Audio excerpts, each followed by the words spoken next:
Well, when it comes to feeding cattle, it's important to remember that not all hay is created equal.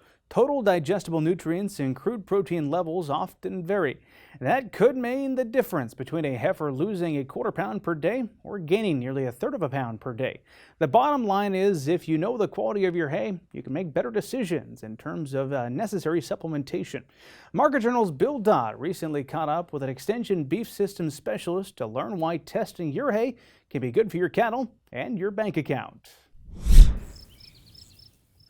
With hay in tight supply this year, it would be a good idea to test any hay you're planning on feeding your herd in order to ensure you're getting the biggest bang for your buck. Testing hay can help ensure that a producer's cattle are getting the nutrition they need while simultaneously helping avoid any additional costs due to overfeeding.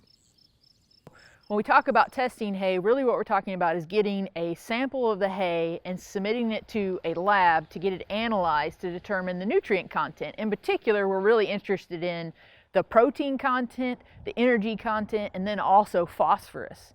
If we think about our current situation, if you're short on hay, we may also want to be able to limit how much hay we're actually feeding, and maybe that might be that you can limit feed and still be meeting needs of your cow herd because the hay quality is really good. And this year I would expect that with the lower precipitation, you might actually have some higher quality hay than in previous years. Or you might decide that I want to stretch my hay a little bit. I'm going to limit how much I feed and actually feed some more supplement, for instance. But all of that hinges on actually knowing the nutritional value of that hay to make sure that you actually can meet needs, whether it be by free feeding hay or limit feeding hay. While testing your hay does add some cost and labor to your overall operation, the potential savings you could incur from the process far outweigh any of the associated costs with the testing process. Hay testing is not very expensive, especially for common types of hay. You can get an NIR test, which costs maybe $20 for a sample.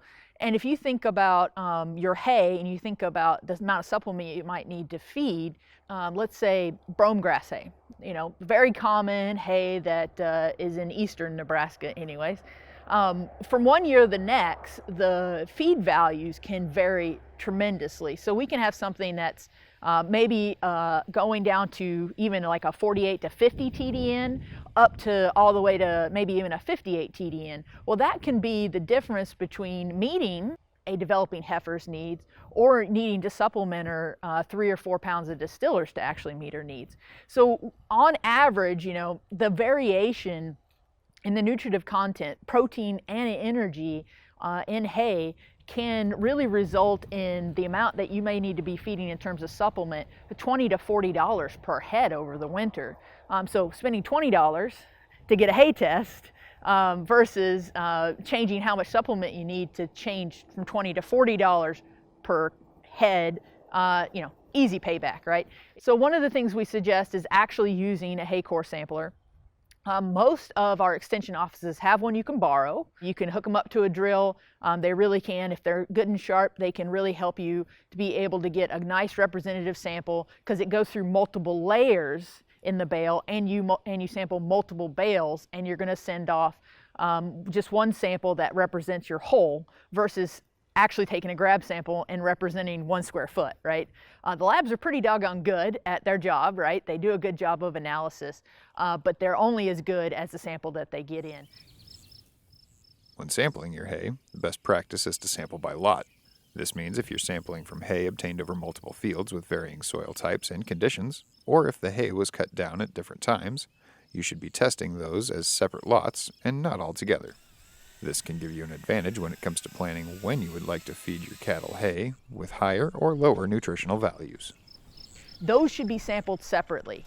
So if you have different fields, different even weed pressures in some fields, you want to make sure you're keeping those bales separate from other bales and actually sampling them separately so you get a better idea of the hay quality that you have, and also allows you to do a little bit more strategic planning.